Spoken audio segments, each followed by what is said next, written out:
you're looking at different brokerages and you're wondering what kind of manager should I be looking for? Like, the way I break it down, there's really kind of three different buckets of managers out there in the world. The three types that I would talk about are the more corporate type of manager. You'll see this kind of manager in a larger office.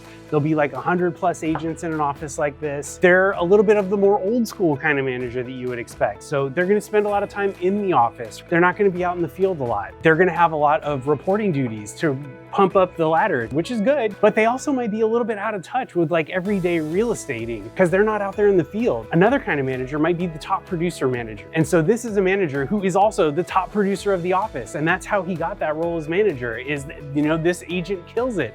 They're a great producer. They know how to do this business inside and out. But what's their focus really? Is their focus on their business or is their focus on your business and making you a better practitioner? But do they really have the time to invest in you? I would propose that it's hard to serve two masters, right? And it's hard to be a top producer and be an effective manager because there just aren't enough hours in the day. And so then that leads me to the third type of manager, which I really kind of see myself as, and I am a servant leader. So I am out there in the field with my agents, helping them with things day in and day out.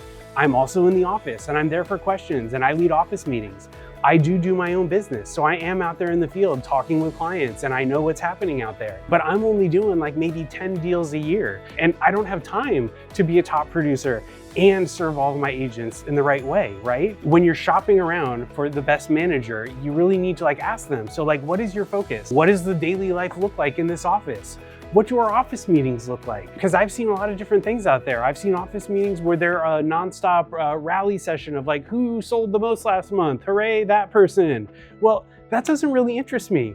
I'm much more interested in making you a better practitioner. So our office meetings are really centered around sharing our experiences in the room and helping all of us to elevate our game to another level so that we can service our clients in a much better way. And when you operate a business that way, all boats rise and it affects everyone and it affects the culture and everybody's so happy to help each other that it really does create a tactile environment that you can feel that is different than your average real estate office. If you are looking for that extra touch of the manager who really cares about your business and will go the extra mile to get you where you need to be, give me a call. Let's have a talk. Let me show you how we do real estate over here at Corcoran Icon Properties. And if I could, I'd love to share a couple of anecdotes of things that I've done with my agents that I would assume that the average real estate manager does not do. So one example, just a couple of weeks ago, I had a brand new agent and she has a phenomenal opportunity on a property that is very rural and she needed help.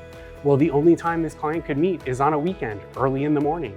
And so Mike got up at 6 a.m. on a Saturday and drove out to Sebastopol and we carpooled out to this house way in the farthest reaches of Cazadero and we took that appointment. And I do things like that to support my agents. Another thing that happened last summer, we had a new agent come on board. His old company turned off his Barry's lockbox opener before he was able to return it back on because it was 4th of July weekend. The agent called me in a fervor. He's, oh my God, Mike, I have all these appointments set up and my lockbox won't open. What am I gonna do? I'm driving in a car with my kids and my wife to a 4th of July barbecue. What does Mike, the manager, do? Mike drops his kids and wife off at the party and says, family, have fun. I'll see you in a few hours. I need to save my agent. I get back in my car. I drive down to the river and I spend several hours showing houses with my agent because my lockbox opener worked. Those are the kind of things that I'm willing to do as a manager that your average manager will not do.